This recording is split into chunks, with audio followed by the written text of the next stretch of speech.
Okay, this is real life systems of equations. We're going to start here with a warm-up.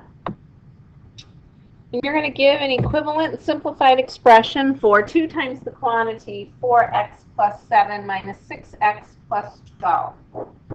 Okay, I will start to, hopefully you remember that we need to distribute, and we will get 8x plus 14 minus 6x plus 12. I hope you're doing this all without a calculator. I'll give you a few seconds to see if you can finish, and then I will just reveal the equivalent solution.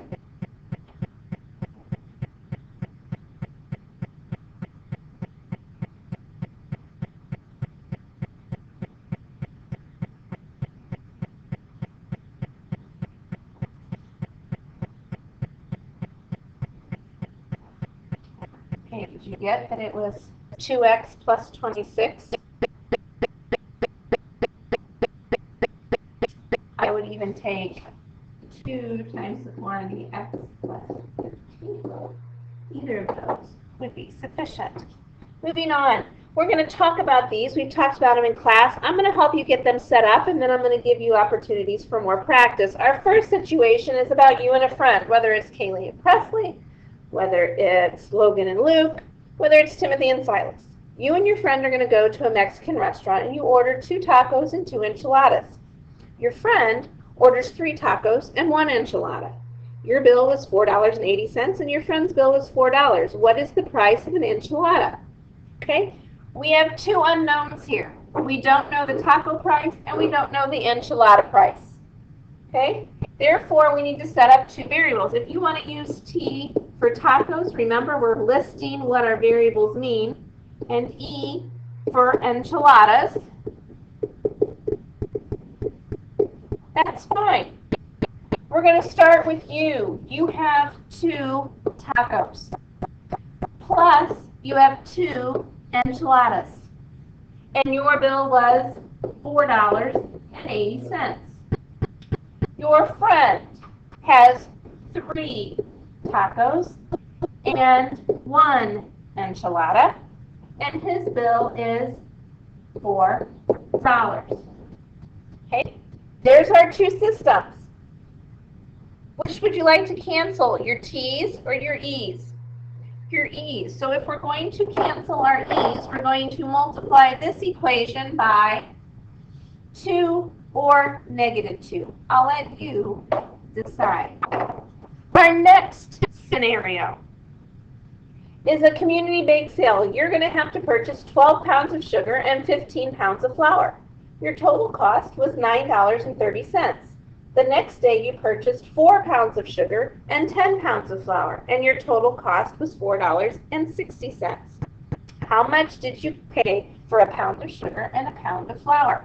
Okay, so our first piece of information is 12 pounds of sugar, 15 of flour, $9.30. 4 sugar, 10 flour, $4.60. So we have sugar and flour. Maybe we want to say S is going to stand for sugar. And you can keep using X and Y. It really doesn't matter. I like to use variables that go with that. F equals flour. Okay?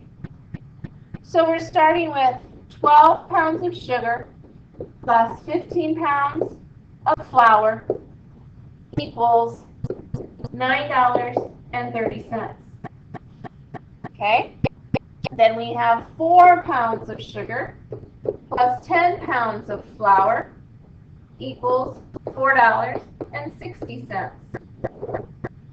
Okay? We might be able to multiply or divide these. I will leave that up to you. Okay?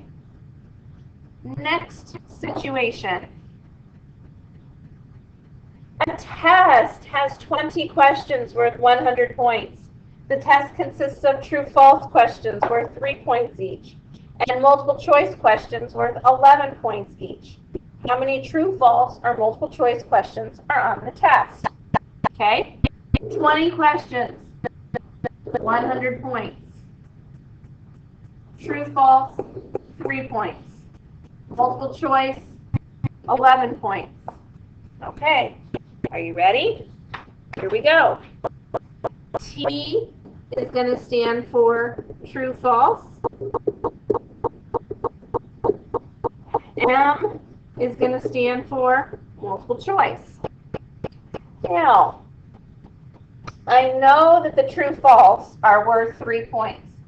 So 3 times however many true, false plus 11 times how many multiple choice. Since these are points, that has to equal the total points of 100. I need another equation. Key information. You have 20 questions. What kind of questions do you have? You have true, false questions, and you have multiple choice questions. And together, that equals 20. Okay?